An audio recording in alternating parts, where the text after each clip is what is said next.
I'ma murk 'em. Lit the pain with this fire, I'ma burn. Hello friends, आप सभी का स्वागत है हमारे यूट्यूब चैनल ईज एडू पर। फ्रेंड्स, आज की इस वीडियो में हम आपके लिए लाए हैं सामान्य विज्ञान से संबंधित क्लास 7 का जो चैप्टर है भौतिक और रासायनिक परिवर्तन, इससे बेहतरीन सवालों की लिस्ट आपके सामने जारी है। उम्मीद है आप सभी को वीडियो पसंद आएगा। अगर आप चैनल पर नए हैं तो चैनल को सब्सक्राइब कीजिएगा। Let's start the video. Friends, आज का हमारा पहला सवाल है, दूध का दही में बदलना किस प्रकार का परिवर्तन है? तो फ्रेंड्स, इसका राइट आंसर होगा रासायनिक परिवर्तन। जी हाँ, परिवर्तनों को दो कैटेगरी में डिवाइड किया जाता है। एक है भौतिक परिवर्तन और दूसरा रासायनिक परिवर्तन। रासायनिक परिवर्तन तब कहा जाता है कि अगर एक पदार्थ से कोई दूसरा पदार्थ बन रहा है, लेकिन उसमें जो दूसरा पदार्थ बन रहा है उसका गुण पहले वाले पदार्थ से बिल्कुल ही अलग हो, और आप जो भी परिवर्तन हो रहा है उसके कंडीशंस को चाहे कितना भी बदल दीजिए, लेकिन पहले वाला पदार्थ फिर से नहीं बन सकता है, तो ऐसे सभी परिवर्तनों को हम रासायनिक परिवर्तन कहते हैं।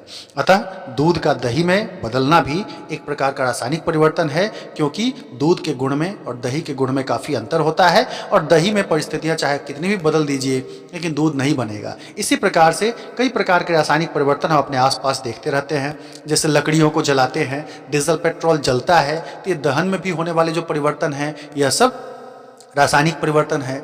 फल, कच्चे फल स्वाद में खट्टे होते हैं, पक जाते हैं तो मीठे हो जाते हैं, उनका रंग बदल जाता है, यह परिवर्तन भी एक प्रकार का रासायनिक परिवर्तन ही होगा। इसी प्रकार से अगर मान लेते हैं कि हम कोयले को जलाते हैं तो वह भी एक प्रकार का रासायनिक परिवर्तन हुआ। अगर जंग लग जाता है लोहे में, यह भी एक प्रकार का रासायनिक परिवर्तन हो गया। हमारे शरीर में भोजन पच जाता है, यह भी एक रासायनिक परिवर्तन हुआ। भोजन का पका देना, कच्चे भोजन को पका करके तैयार करना, यह सब रासायनिक परिवर्तन है, क्योंकि इसको वापस उलट करके हम फिर से नए परिवर्तन में नहीं बदल सकते हैं। हमारा अगला सवाल है, जल का वाष्प के रूप में परिवर्तन या बदलना किस प्रकार का परिवर्तन होगा? तो इसका राइट आंसर होगा भौतिक परिवर्तन। जी हाँ दोस्तों, भौतिक परिवर्तन हम वैसे परिवर्तनों को कहते हैं जिसमें कोई भी नया पदार्थ नहीं बनता है, सिर्फ पदार्थ का जो बाहरी गुण होता है वह बदल जाता है, लेकिन किसी नए पदार्थ का निर्माण नहीं होता है। अगर हम परिवर्तन की स्थिति को फिर से वापस उल्टा कर देंगे तो फिर से जो प्राप्त था पदार्थ हमको लगभग वो पदार्थ प्राप्त हो ही जाता है। ऐसे परिवर्तनों को हम भौतिक परिवर्तन कहेंगे। तो चूंकि जल से अगर वाष्प बदल गया है तो फिर आप जब चाहेंगे जल को, वाष्प बना है अगर, तो वाष्प को ठंडा कर देंगे, फिर से पानी बन जाएगा। तो यानी कि इस प्रकार का जो परिवर्तन हुआ यह भौतिक परिवर्तन कहा जाएगा। हमारा अगला सवाल है, जिस तापक्रम पर कोई ठोस पदार्थ द्रव के रूप में बदलता है उसे क्या कहते हैं? तो इसका राइट आंसर होगा द्रवणांक। जी हाँ दोस्तों, द्रवणांक कहने का अर्थ हो गया कि इस तापक्रम पर जैसे पदार्थ पिघलता है, अगर ठोस से द्रव में बदलता है तो वह किसी निश्चित तापक्रम पर होता है। हर पदार्थ का अपना अपना द्रवणांक फिक्स्ड होता है। तो ठोस से द्रव में बदलने की जो प्रक्रिया है, ठोस से द्रव में जो बदलना कहलाता है, इसे हम द्रवण की क्रिया अर्थात मेल्टिंग बोलते हैं। लेकिन जिस टेम्परेचर पर जाने पर ठोस द्रव में बदल जाएगा, उस टेम्परेचर को हम द्रवणांक अर्थात मेल्टिंग पॉइंट के नाम से जानते हैं। हमारा अगला सवाल है, जिस तापक्रम पर कोई द्रव पदार्थ गैसीय रूप में परिवर्तित होगा उसे क्या कहेंगे? तो फ्रेंड्स, इसका राइट आंसर होगा क्वथनांक। जी हाँ, टेम्परेचर जो क्वथनांक जो होता है वह वही टेम्परेचर है जिस पर पदार्थ द्रव से गैसीय रूप में बदलेगा। ठोस से द्रव में बदलना द्रवणांक हो गया, उसी तरह से द्रव से गैस में बदल जाना क्वथनांक हो गया। जैसे मान लिया कि बर्फ को हम गर्म कर देंगे तो पानी में बदल गया, तो बर्फ का पानी में बदल जाना यह हो गया द्रवण की क्रिया, दैट मीन्स मेल्टिंग। और पानी को गर्म कर देंगे तो वाष्प में बदल जाएगा, यह हो जाएगा क्वथन की क्रिया, दैट मीन्स बॉइलिंग। तो जिस टेम्परेचर पर यह बॉइलिंग की क्रिया होगी, उबलने की या उसके वाष्प में बदलने की, यह प्रक्रिया कहलाती है यह टेम्परेचर कहलाता है बॉइलिंग पॉइंट, दैट मीन्स क्वथनांक। हमारा अगला सवाल है, वह कौन सी प्रक्रिया है जिसमें किसी ठोस पदार्थ को गर्म करने पर सीधे गैस में बदल जाता है? तो इसका राइट आंसर होगा ऊर्ध्वपातन। जी हाँ दोस्तों, सामान्य अवस्था में क्या होता है कि जब आप ठोस को गर्म करते हैं तो ठोस से वह पहले द्रव में बदलता है, और द्रव को गर्म करने पर वह वाष्प में बदलता है। अर्थात ठोस को गर्म करने पर वह फैलता है, फैलने के कारण वह द्रव में बदलता है, और द्रव को गर्म करने पर फिर वो द्रव और ज़्यादा फैल जाता है। यानी जब पदार्थ को हम गर्म करते हैं तो उसमें प्रसार ज़्यादा होता है, तो इस कारण से वह गैस में बदलता है। तो यह एक बिल्कुल सिस्टमेटिक है, ठोस से द्रव और द्रव से गैस। लेकिन इसके विपरीत कुछ ऐसे भी पदार्थ हैं जो ठोस अवस्था से गर्म करने पर बिना द्रव में बदले हुए डायरेक्ट गैस में चेंज हो जाता है, या गैस को अगर आप ठंडा कर देंगे तो बिना द्रव में बदले हुए सीधे जो है ठोस में बदल जाएगा। ऐसी प्रक्रिया को हम कहते हैं ऊर्ध्वपातन अर्थात सब्लिमेशन। या जैसे आप कपूर है, कपूर को गर्म करने पर डायरेक्टली गैस में चेंज हो जाएगा। आयोडीन है, नौसादर है, फिनाइल की जो गोलियां होती हैं, ये सभी ऊर्ध्वपातन के लक्षण दिखाती हैं। हमारा अगला सवाल है, पदार्थ की किस अवस्था में गर्म या ठंडा करने पर प्रसार या संकुचन अधिक होगा? तो फ्रेंड्स, इसका राइट आंसर होगा गैस। जी हाँ, आप सभी जानते हैं कि पदार्थ मूल रूप से 3 अवस्थाओं में पाया जाता है। पदार्थ की 3 अवस्थाएं होती हैं, ठोस, द्रव एंड गैस। तो सबसे कम प्रसार जो होता है वह ठोस में होता है, ठोस से अधिक प्रसार जो होता है वह द्रव में होता है, और द्रव से भी ज्यादा गैस में होता है। प्रसार का मतलब हो गया फैलना, और संकुचन का मतलब सिकुड़ना, यानी गर्म करने पर पदार्थ फैलते हैं, तो फैलने की क्रिया को हम प्रसार कहते हैं, एक्सपेंशन। और उसी तरह से जब पदार्थ को ठंडा करते हैं तो पदार्थ सिकुड़ जाता है, और सिकुड़ने की क्रिया को हम कहते हैं कॉन्ट्रैक्शन या संकुचन। तो सबसे ज्यादा जो प्रसार या संकुचन दर्शाता है वह गैसीय पदार्थ होता है। आप देखते हो कि रेलवे की पटरियों में भी गैप छोड़ दिया जाता है, उसका रीजन क्या है? प्रसार ही। गर्मी में जब धूप बढ़ेगी, टेम्परेचर बढ़ेगा तो लोहा फैलेगा, इसके कारण अगर बीच में गैप रहेगा तो वह वहां जाकर के फैल करके उसके नजदीक आएगा, लेकिन फिर भी आराम से वह टेढ़ा नहीं होगा। लेकिन अगर बिल्कुल सटा करके पटरियों को रख दिया जाए एकदम क्लोज करके, तो वैसे केस में प्रसार होने पर वहां पर वह उभार आ सकता है और एक्सीडेंट का कारण बन सकता है। फ्रेंड्स, हमारा अगला सवाल है, पदार्थ की द्रव अवस्था से ठोस अवस्था में परिवर्तन क्या कहलाता है? इसका राइट आंसर होगा द्रव का जमना। जी हाँ, जैसे हम लोगों ने बात की अभी कि ठोस से द्रव में बदलना, ये हो गया द्रवण की क्रिया, मेल्टिंग। उसी तरह से द्रव का गैस में बदलना, यह जो है वह कहलाता है आपका बॉइलिंग, जिसको हम क्वथन कहते हैं। इसी प्रकार से द्रव से ठोस में अगर परिवर्तन हो रहा है तो इस प्रक्रिया को हम द्रव का जमना यानी कि फ्रीजिंग के नाम से जानते हैं। जैसे कि अगर आप पानी को लेकर के और फ्रीजर में डाल देते हैं तो वह बर्फ में बदल जाता है, तो बर्फ में बदल गया मतलब पानी जम गया, तो यही द्रव का जमना मीन्स फ्रीजिंग के नाम से जाना जाता है। हमारा अगला सवाल है, बर्फ का द्रवणांक कितना होता है? इसका राइट आंसर होगा 0 डिग्री सेल्सियस। जी हाँ दोस्तों, नॉर्मली हम लोग जानते हैं कि 0 डिग्री सेल्सियस पर पानी जो है वह बर्फ में बदल जाता है, लेकिन यह ठीक उल्टा भी लागू होता है कि बर्फ भी पानी के रूप में कब बदलने लगेगा? जब उसको 0 डिग्री सेल्सियस पे आने लगता है, तो बर्फ भी उस टेम्परेचर पानी के रूप में उसका कन्वर्जन स्टार्ट हो जाता है। यानी बर्फ का द्रवणांक भी 0 डिग्री सेल्सियस है, और पानी का जो फ्रीजिंग पॉइंट हो गया वह भी 0 डिग्री सेल्सियस ही होता है। हमारा अगला सवाल है, जब किसी ठोस पदार्थ के कण किसी द्रव में पूरी तरह घुल जाते हैं तो इसे क्या कहते हैं? तो इसका राइट आंसर होगा विलयन।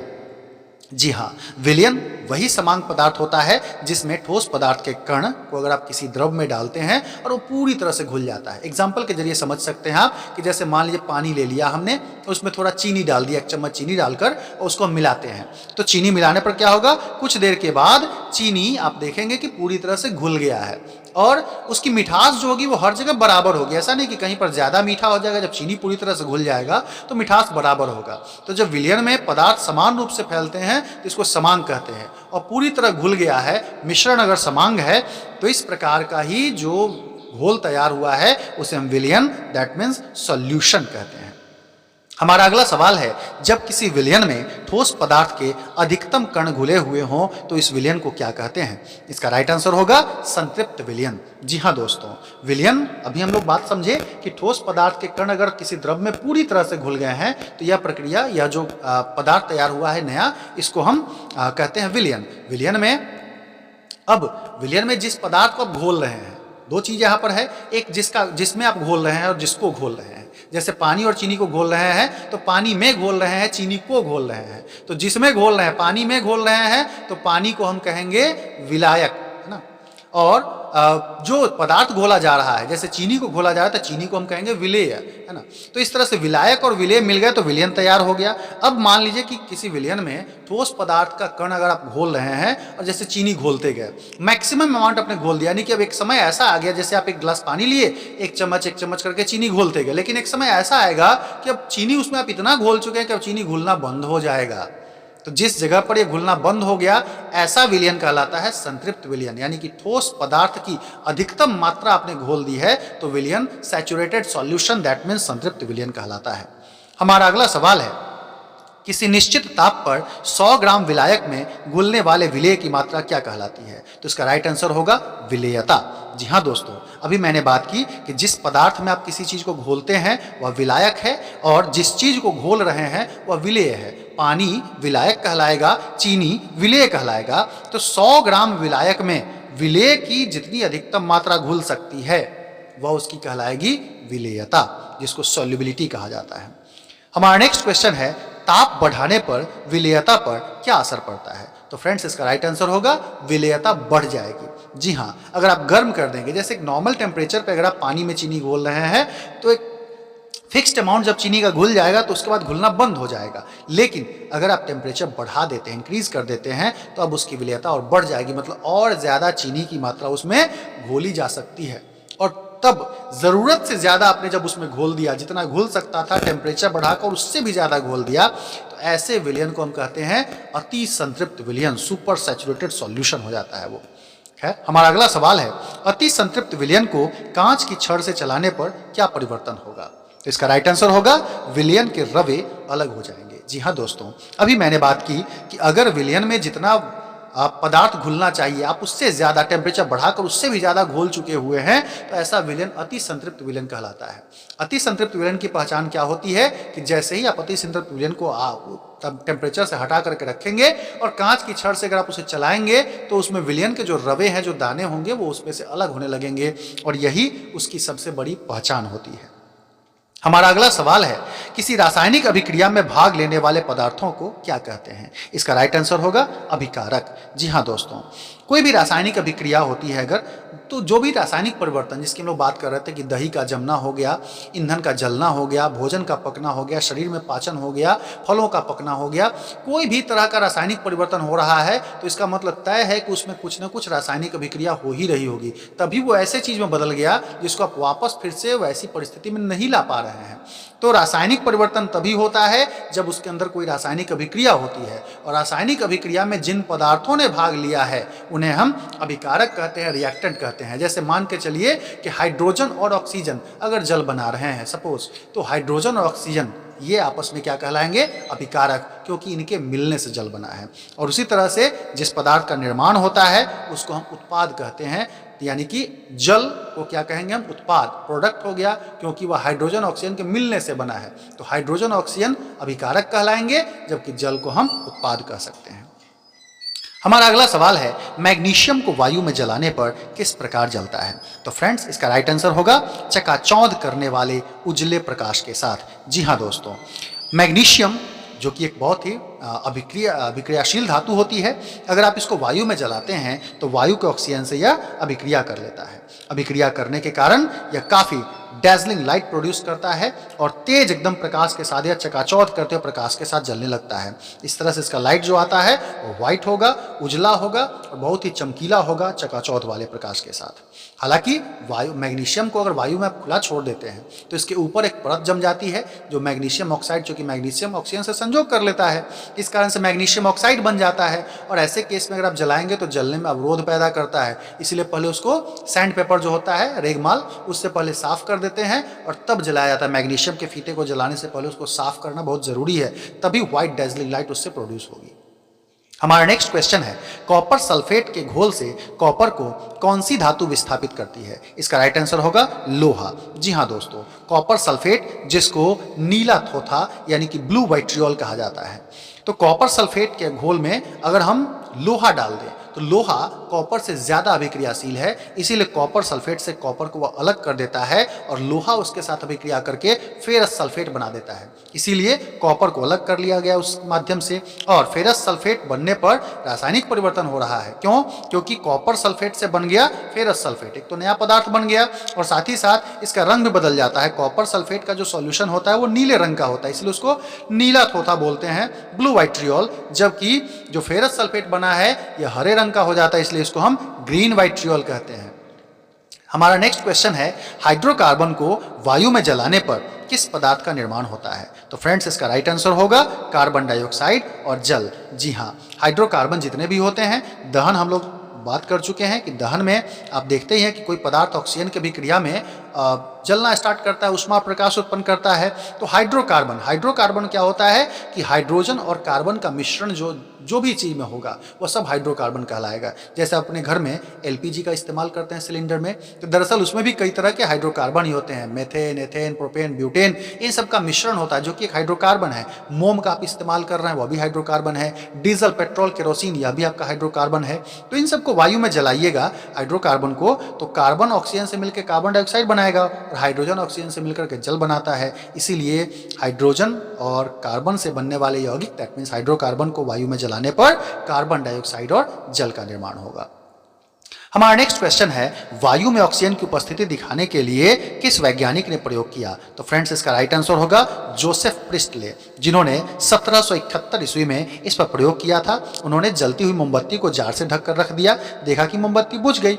इसी तरह से जीव जंतुओं पर भी उन्होंने, छोटे छोटे कीड़े मकोड़ों पर भी इस तरह के प्रयोग को देखा और देखा कि जीव जंतु मर जा रहे हैं। मतलब ऑक्सीजन, इसका मतलब वायु में है। इसको दिखाने के लिए उन्होंने क्या किया कि उसी में उन्होंने एक पौधा लगा दिया और पौधे को जो है बड़े आराम से उसके अंदर प्रवेश करा दिया गया, उसको ढक दिया गया।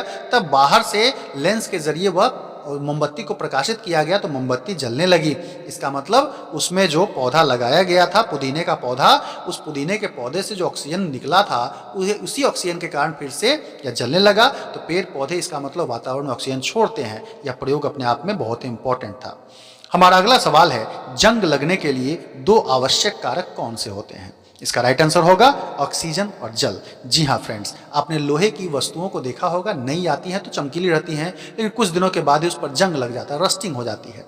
तो इसका मूल कारण जंग लगने का दो होता है, एक तो ऑक्सीजन का होना और दूसरा जल का होना। अब इसमें यह ध्यान रखना है कि केवल ऑक्सीजन में रहेगा तो भी जंग नहीं लगेगी और केवल जल में होगा तो भी जंग नहीं लगेगा।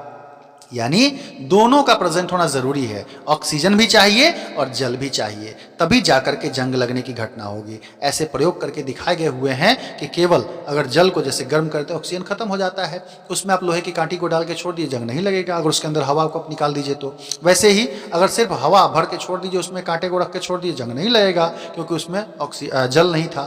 तो दोनों जब मिलते हैं तभी जंग की क्रिया होती है। और हालांकि अगर आप मान लेते हैं लवण को उसमें मिक्स कर देते हैं तो जंग लगने की क्रिया और तेज हो जाती है। हमारा नेक्स्ट क्वेश्चन है, पृथ्वी की कौन सी परत सूर्य से आने वाली पराबैंगनी किरणों को अवशोषित कर लेती है? इसका राइट आंसर होगा ओजोन परत। जी हाँ, जिसे हम ओजोन लेयर भी कहते हैं। तो पृथ्वी का वायुमंडल कई परतों में बटा हुआ है और इसमें ओजोन परत पृथ्वी के वायुमंडल में जब हम 15 किलोमीटर से लेकर के 50 किलोमीटर की ऊंचाई तक लगभग जाते हैं तो इसमें ओजोन गैसों की प्रधानता है। ओजोन गैस O3 ऑक्सीजन के ही 3 परमाणुओं के मिलने से बनता है। यह ओजोन परत सूर्य से आने वाली हानिकारक पराबैंगनी किरणों को अवशोषित कर लेता है। ये पराबैंगनी किरणें बहुत खतरनाक होती हैं क्योंकि यह आपके अंदर त्वचा झुलसन, सनबर्निंग जो हो जाती है, त्वचा कैंसर भी प्रोड्यूस कर सकता है, चेहरे पर दाग बना सकता है और इस तरह से हमारे लिए बहुत ही घातक है, जीवों पर इसका प्रतिकूल असर पड़ता है। तो ओजोन परत इसको अवशोषित करके हमें सुरक्षा यानी कि सुरक्षा कवच के रूप में काम करता है। हमारा नेक्स्ट क्वेश्चन है, किस रसायन के प्रयोग से ओजोन परत नष्ट हो रहा है? तो फ्रेंड्स इसका राइट आंसर होगा एरोसॉल। जी हाँ, एरोसॉल रसायन ओजोन को धीरे धीरे नष्ट करता जा रहा है। एरोसॉल का व्यापक प्रयोग हो रहा है। दाढ़ी बनाने वाले जो शेविंग फोम हो गए या फिर आपका एसी हो गया, फ्रिज हो गया, है ना, इन सब में एरोसॉल रसायन का उपयोग होता है। एरोसॉल रसायन यह वाष्पशील रसायन होते हैं, हवा के संपर्क में आते ही वाष्प बन जाते हैं और इसके कारण यह ओजोन के परत को धीरे धीरे नष्ट कर रहे हैं, जिसमें मूल रूप से जो केमिकल होता है CFC होता है। फ्रेंड्स, हमारा अगला सवाल इसी से रिलेटेड है, CFC का पूरा नाम क्या है? तो CFC का पूरा नाम होता है क्लोरोफ्लोरोकार्बन। जी हाँ, यह CFC एरोसॉल रसायन में पाया जाता है। कूलिंग सेंसेशन जो प्रोड्यूस होता है, दाढ़ी बनाने वाले फोम को जो सनसनाहट प्रोड्यूस होती है ना, उसके लिए CFC इस्तेमाल किया जाता है। क्लोरोफ्लोरोकार्बन वाष्पशील होने के कारण इसमें 3 परमाणु है, क्लोरो मीन्स क्लोरीन है, फ्लोरो मीन्स फ्लोरीन है, कार्बन है। तो ये तीनों परमाणु वातावरण में पहुंच करके ओजोन के ऑक्सीजन के 3 परमाणु से अभिक्रिया कर लेते हैं और इसके कारण धीरे धीरे ओजोन की परत नष्ट हो जाती है। फ्रेंड्स, हमारा अगला सवाल है, लोहे पर जस्ता या क्रोमियम की परत चढ़ाने की प्रक्रिया क्या कहलाती है? तो इसका राइट आंसर होगा यशदीकरण, जिसको गैल्वेनाइजेशन कहते हैं। जी हाँ, अभी हम लोग बात कर रहे थे कि लोहा आसानी से जंग पकड़ लेता है, तो इसको जंग से बचाने के लिए लोहे पर अगर जिंक का लेयर चढ़ा दिया जाए, मतलब जिंक मतलब जस्ता, और या क्रोमियम की लेयर चढ़ा दी जाए तो इसके कारण लोहा अभिक्रिया नहीं कर पाएगा, क्योंकि उसके ऊपर से परत हो जाएगी जस्ते की या क्रोमियम की। तो जस्ता या क्रोमियम का संपर्क होगा। जैसे गाड़ी में अलॉय व्हील्स आप देखते हैं जो बाइक वगैरह में इस्तेमाल किया जाता है, तो अलॉय व्हील का मतलब वही अलॉय का व्हील है, वो मिश्र धातु के बनाए गए हैं, उन पर क्रोमियम की परत चढ़ा दी जाती है। तो इस तरह से वो होता क्या है कि अब ऑक्सीजन का और जल का डायरेक्ट संपर्क लोहा से नहीं हो पाएगा, और इस तरह की जो प्रक्रिया है इसको हम यशदीकरण या फिर उसको गैल्वेनाइजेशन बोलते हैं। हमारा नेक्स्ट क्वेश्चन है बेकिंग सोडा का रासायनिक नाम क्या होता है? तो फ्रेंड्स इसका राइट आंसर होगा सोडियम बाइकार्बोनेट। जी हाँ, बेकिंग सोडा जिसको हम घर में खावा सोडा के नाम से जानते हैं, यह धड़ल्ले से उपयोग होने वाला यौगिक है, हमारे घरों में भोजन का एक प्रमुख अवयव हो जाता है कई सारे पकवानों में। तो इसका रासायनिक नाम होता है सोडियम बाइकार्बोनेट या फिर इसको सोडियम हाइड्रोजन कार्बोनेट भी कहते हैं। बेकिंग सोडा से ही बेकिंग पाउडर भी बनाया जाता है जिसमें टार्टरिक एसिड मिला दिया जाता है, तो इससे सोडियम हाइड्रोजन टार्ट्रेट बन जाता है जिसको गर्म करने पर कार्बन डाइऑक्साइड गैस बनती है और इसी कारण से वह कोई सामान फूल जाता है। तो ब्रेड में, पुआ में, इन सब में हम लोग इस पदार्थ का इस्तेमाल करते हैं। हमारा अगला सवाल है कच्चे पेट्रोलियम से पेट्रोलियम पदार्थों को किस विधि से प्राप्त किया जाता है? तो फ्रेंड्स इसका राइट आंसर होगा प्रभाजी आसवन। जी हाँ, कच्चे पेट्रोलियम में कई तरह के पदार्थ होते हैं, यानी कि पेट्रोल है, डीजल है, केरोसिन है, ये सब जो हम लोग इस्तेमाल करते हैं, एलपीजी गैस है, ये सब हमको कच्चे पेट्रोलियम से ही प्राप्त होता है। तो इसको प्राप्त करने की जो विधि है वह प्रभाजी आसवन होती है। प्रभाजी आसवन में होता क्या है कि अलग अलग टेम्परेचर पर पदार्थ को गर्म किया जाता है। जब उसमें सबका चूंकि अलग अलग क्वथनांक होता है, सबका बॉइलिंग पॉइंट अलग अलग होता है, पेट्रोल का अलग बॉइलिंग पॉइंट है, डीजल का अलग है, केरोसिन का अलग है, इसलिए जैसे जैसे उसको अलग अलग टेम्परेचर पर ले जाते हैं सभी पदार्थ धीरे धीरे उसके अलग हो जाते हैं, इसलिए यह विधि कहलाती है प्रभाजी आसवन, फ्रैक्शनल डिस्टिलेशन, अलग अलग फ्रैक्शन पे उसका डिस्टिलेशन करना। तो इस तरह से फ्रेंड्स ये हमारा आज का वीडियो था। आपको वीडियो कैसा लगा? पसंद आए तो लाइक कीजिएगा, चैनल को सब्सक्राइब कीजिएगा, शेयर कीजिएगा। फिर मिलते हैं अगले वीडियो में अगले कंसेप्ट के साथ। Till then bye bye.